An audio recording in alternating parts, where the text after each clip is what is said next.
The Isle of Wight hides more than beauty castles, ruins, lighthouses, and inns echo with cries, shadows, and restless ghosts. 10 haunted places where the past refuses to rest. Carisbrooke Castle. High above Newport rises Carisbrooke Castle, its battlements and towers, watching the island for more than 9 centuries. A fortress of kings and prisoners, it holds history in every stone. Yet alongside its stories of power and siege, the castle harbors phantoms that make its grounds deeply unsettling after dark. Many have spoken of the Grey Lady, a woman who drifts across the lawns with her husband beside her, and spectral dogs padding silently at her feet. They are said to walk together, as if still bound in loyalty, their presence felt most strongly beneath the moonlight. To catch sight of them is to see not rage nor violence, but sorrow carried gently into eternity. Darker still is the tale of Elisabeth Ruffin. Legend tells she fell into a castle well one night, her cries for help unanswered. By the time she was found, it was too late. Ever since a floating face has been seen near the well, pale and anguished, its mouth open in a voiceless scream.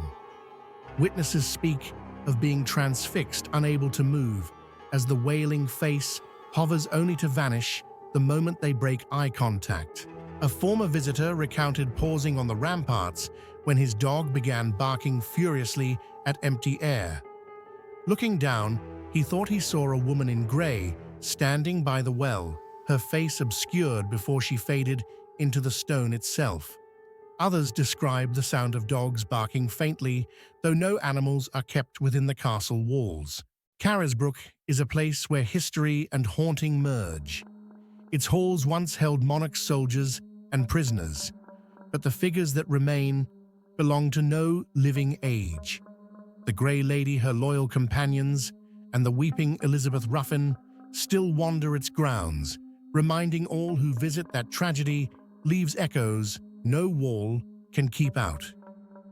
Appuldurcombe House. On the outskirts of Wroxall stands the ruined shell of Appuldurcombe House. Once a grand mansion, it was torn open by bombing in the Second World War, its roofless walls exposed to the sky. By daylight, it feels desolate, an empty relic. But when night falls, Appuldurcombe is said to stir with presences that history cannot explain.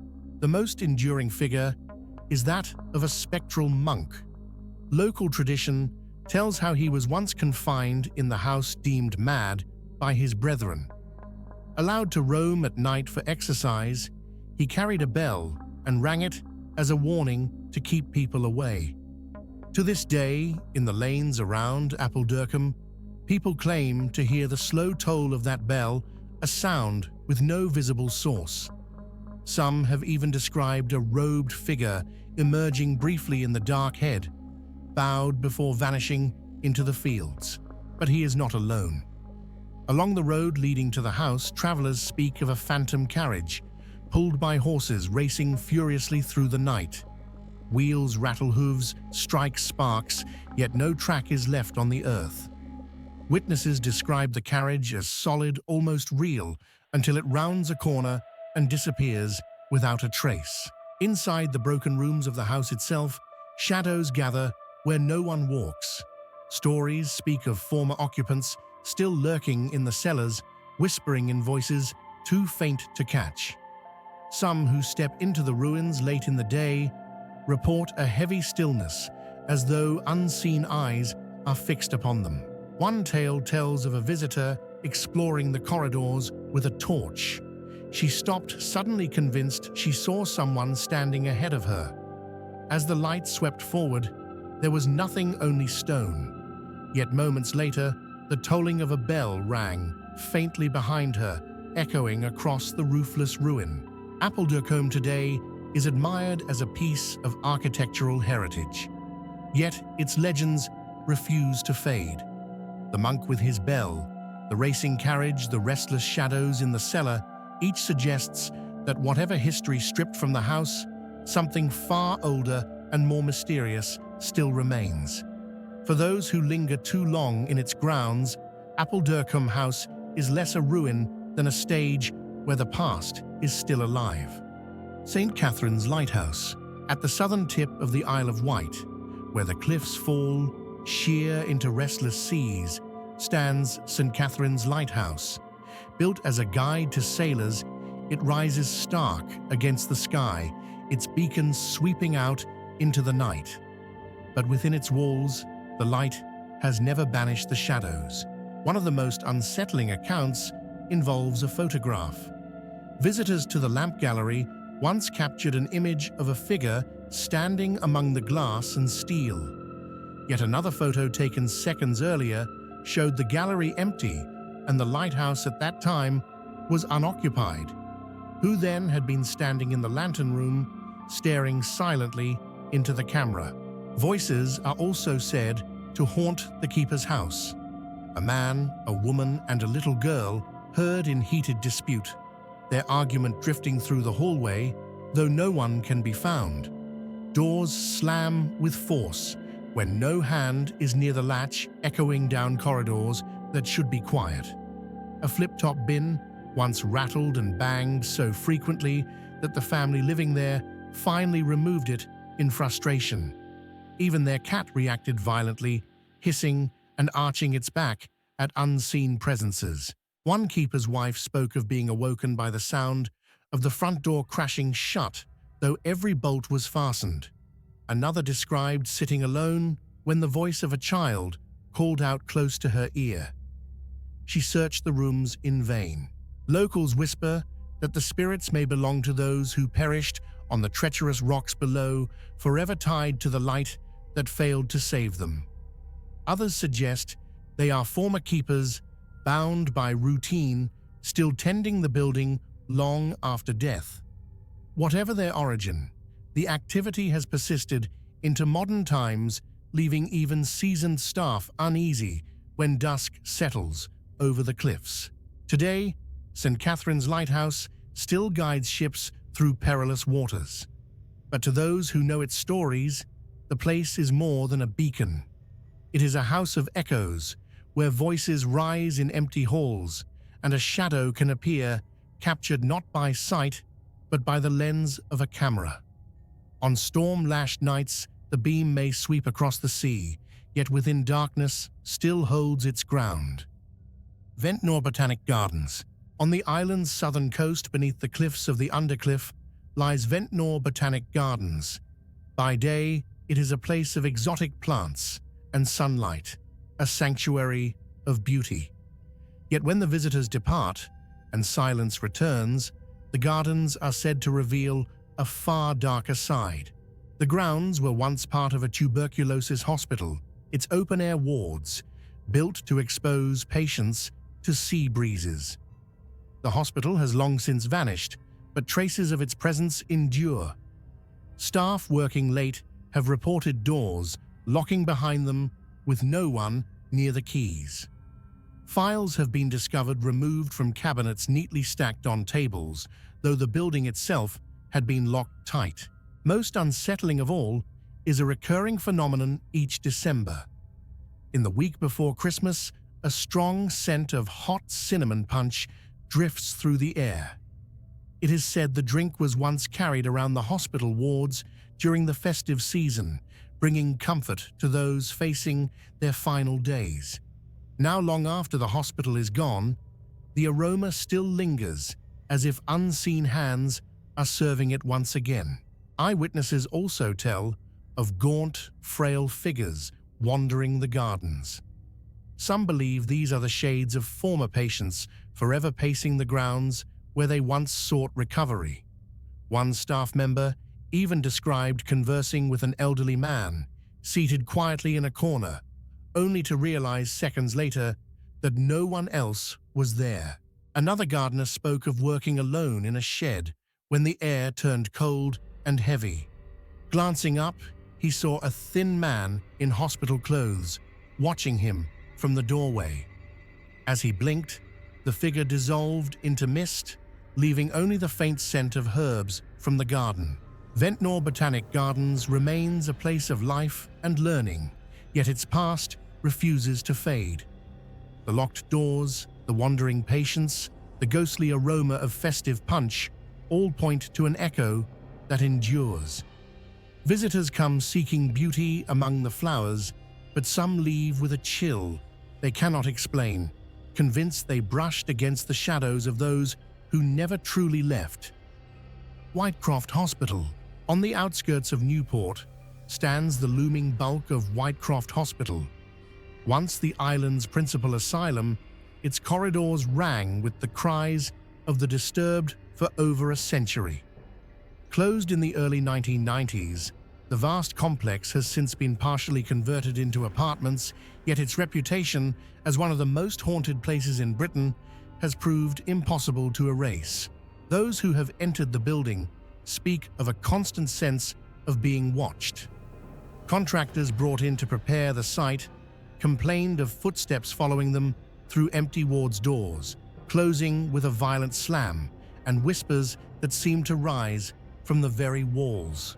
More than one refused to return, unnerved by the oppressive atmosphere that seemed to press on every room. Witnesses tell of spectral nurses in faded uniforms moving slowly along corridors, heads bowed as if still tending to long-departed patients. Their forms dissolve into mist when approached, leaving only the echo of footsteps. One story speaks of a workman who turned a corner to find a nurse directly in front of him, her face blurred, her cap tilted low. She raised a hand as though to guide him, then vanished before his eyes. But it is not only nurses who remain. The figure of a doctor has been reported in one of the hospital car parks, his outline hazy yet unmistakably human. He is seen strolling calmly across the tarmac, peering into ground floor windows as though beginning another day of rounds. Those who have encountered him describe a chill in the air, the silence of the birds, and an overwhelming sense of sorrow. Others recount seeing pale faces peering out from darkened wards at night, though the buildings are long abandoned. Shadows shift across the stairwells, and some residents who now occupy parts of the redeveloped site admit they have heard doors opening in empty flats or footsteps pacing above them when no one else is home. Whitecroft Hospital was a place of confinement, of suffering and despair. Though medicine has moved on, the echoes of its past have not. The nurses, the doctor, the restless patients, they seem unwilling to depart, bound to the corridors where lives were broken. To this day, Whitecroft remains a place where history refuses peace, and where the living are reminded that not all the dead have gone quietly. The Undercliff. Along the southern coast of the Isle of Wight lies a stretch of land known as the Undercliffe. By daylight, it is a place of rugged beauty. Lush greenery tumbles down to the sea. Sunlight glimmers across the slopes and birds call from the trees. Yet as the sun dips and shadows lengthen, the atmosphere shifts. The Undercliffe has long been whispered of as one of the island's most unsettling landscapes. Locals speak of the Lady in White, a spectral figure who drifts silently through the hollows. She is seen wandering along footpaths and cliff edges, her pale gown trailing behind her. Some describe her face as indistinct, blurred like mist, while others insist she carries an expression of profound sorrow. To catch sight of her is to feel an icy stillness settle across the path, a silence that grips the air until she vanishes. Walkers have often reported the unnerving sensation of being followed here. Footsteps echo just behind them, keeping pace with their own. Yet when they turn, the path is empty.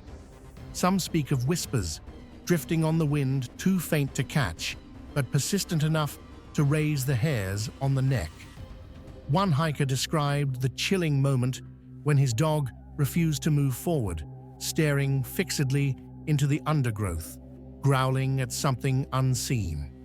Moments later, a flash of white seemed to pass across the path before dissolving into shadow. The lady in white has been linked by some to tragedies along the cliff's tales of lost lovers of accidents on treacherous ground, or of women who waited endlessly for sailors who never returned. Whatever her origin, her presence is regarded as an omen of sorrow, a reminder that not all stories find peace. By day, the Undercliff is bright and alive, its rare plants and mild climate drawing naturalists and visitors alike. But as dusk falls, the place belongs to the unseen. Few linger. Once the light fades for the sense of eyes watching from the trees, and the silent figure on the path make the Undercliff a haunting no traveller easily forgets. Bugle Coaching Inn. In the harbour town of Yarmouth stands the Bugle Coaching Inn, a 16th century hostelry whose low beams and crooked staircases recall centuries of travellers and seafarers. By day, it welcomes guests with warmth and cheer. Yet when the fire burns low and the corridors grow silent, the inn is said to reveal a presence that unnerves even seasoned visitors. The apparition most often spoken of is the Grey Lady. She is described as a figure in a long, shadowy gown who drifts through the inn as if searching for something lost. Many say she appears near the fireplace, her outline flickering in the glow as though she is part of the flame itself. At times, she is glimpsed crossing the stairwell or standing silently in a guest room, her form fading into shadow the moment she is noticed. Reports tell of objects shifting inexplicably, chairs pulled from tables, tankards nudged along wooden bars, and doors swinging closed against still air. Sudden drops in temperature leave guests shivering, though the fire still crackles. One visitor recalled waking in the night to find the air ice cold and the outline of a woman seated at the foot of his bed. When he blinked, she was gone, but the chill remained. Staff too speak of strange happenings. A former manager told of locking up late only to hear the sound of footsteps descending the stairs behind him. Turning, he saw the staircase empty, yet the sound continued deliberate and heavy until it stopped abruptly at the bottom. Some believe the Grey Lady was once a guest who died tragically within the inn. Others suggest she was a local woman who sought refuge here and never left. Whatever her story, her presence has become woven into the identity of the Bugle, her silent wanderings part of its legend. Today, the inn thrives, its centuries-old walls alive with laughter and voices. But in quiet moments, when shadows lengthen and the fire flickers low, guests sometimes glimpse her figure or feel the air turn bitterly cold. At the Bugle Coaching Inn, the Grey Lady remains a reminder that even the most welcoming places may harbor secrets of the dead. Arreton Manor. Among the most storied houses of the Isle of Wight stands Arreton Manor, its history stretching back through monarchs' abbeys and centuries of ownership.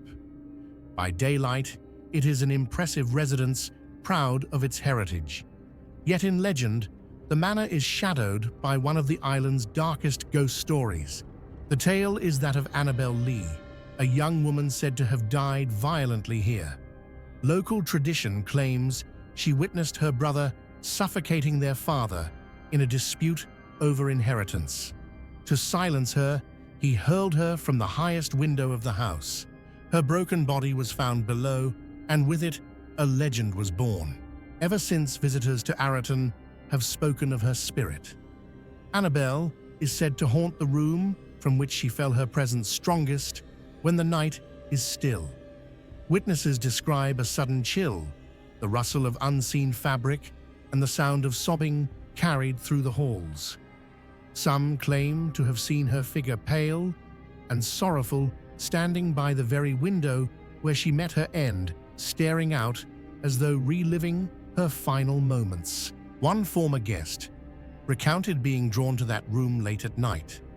As he entered, he felt the unmistakable pressure of hands against his back, forcing him toward the window. Terrified, he stumbled away, certain that if he had leaned forward, he would have followed Annabelle's fate. Others have described hearing the crash of glass or the faint echo of a scream carried on the wind, though the house lay silent. In recent years, the current owners have denied any haunting, eager to protect their home from unwanted intrusion.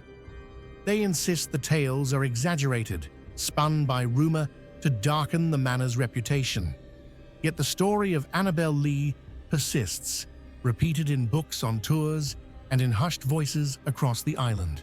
Whether tragic victim or invention of local legend, Annabelle's presence lingers in imagination. For many, Arreton Manor is not only a historic house, but a place where a young woman's final moments are etched into stone and memory. To look up at its high windows is to wonder if on some nights her shadow still leans there, replaying a fall that history cannot undo. Farringford House, on the western edge of the Isle of Wight, overlooking Freshwater Bay, stands Farringford House. Once the cherished home of Alfred Lord Tennyson, poet laureate, to Queen Victoria, it remains steeped in culture and memory. Yet alongside its charm, whispers linger that the poet himself has never truly left. Visitors claim to see a tall, stooped figure walking the grounds, a silhouette familiar from portraits of Tennyson in later years. He is often sighted striding the gardens he adored, or pacing the nearby downs where he found inspiration. Those who encounter him describe not terror, but unease, the sense of sharing space with someone who belongs only to history. One couple spoke of rising early to watch the dawn break across the bay. As lights spread over the fields, they saw a solitary figure in a cloak moving across the grass. Believing him a fellow walker, they waved, but the man gave no response. Instead, he faded slowly into the mist, leaving only the empty field behind. Inside the house, staff have reported faint footsteps echoing through corridors. In one room, the scent of pipe smoke has been noted, though no smoking is allowed. Tennyson was known for his contemplative pipes, and many believe the aroma is a trace of his lingering spirit. The poet's attachment to Farringford was profound. Here he wrote some of his most celebrated works. Here he sought solace and found inspiration. Perhaps it is that bond which ties him still to the house and its surrounding hills. To some, his ghost is a guardian presence watching quietly over the land. To others, the fleeting vision of a man dissolving into morning mist is a reminder that not all stories end with death. Farringford House is remembered as a place of beauty, literature, and history. Yet for those who pause at twilight, it becomes more a threshold between past and present, where the spirit of Tennyson may still wander, whispering verses to the winds sweeping across Freshwater Bay. Brading Roman Villa. In the quiet countryside near Brading lies one of the island's most important archaeological sites, the Roman Villa. Its mosaics, preserved walls, and artifacts speak of a world long vanished. Yet for many who visit the past, it feels strangely alive. The most persistent tale is of an ancient shepherd dressed in a white smock, a figure from another age, rather than a Roman soldier. He is most often glimpsed in the northwestern part of the villa, moving slowly across the grounds before vanishing straight through the wall. Witnesses describe him as calm, almost solemn, but his sudden appearance in the silent ruins brings an unmistakable chill. One visitor recalled pausing near the spot on a summer afternoon when the air abruptly turned cold. Out of the corner of his eye, he saw a man in white watching. But when he turned fully, the figure dissolved into nothing. Others report the sensation of unseen eyes following their steps among the mosaics or shadows, passing where no living person stands. Why a shepherd should haunt a Roman villa remains a mystery. Some believe he belonged not to the Roman past, but to the centuries when the ruins lay hidden beneath farmland. Perhaps he worked these fields, tethered in spirit to the land itself. Whatever his story, his appearances blur the boundary between archaeology and haunting. For most, Brading Roman villa is a window into Britain's distant history. But for those who have felt the sudden cold or glimpsed the shepherd fading into stone, it is more than an exhibit. It is a reminder that ruins are not silent, they are watchful, holding on to lives and presences that refuse to disappear. To walk among the villa's mosaics is to walk not only with history, but with shadows that still move through the walls of time. Which of these hauntings chilled you most? Leave a comment, like, and share this video, and subscribe to Creepy Experience. And if you wish to keep these stories alive, add your hype in the first days.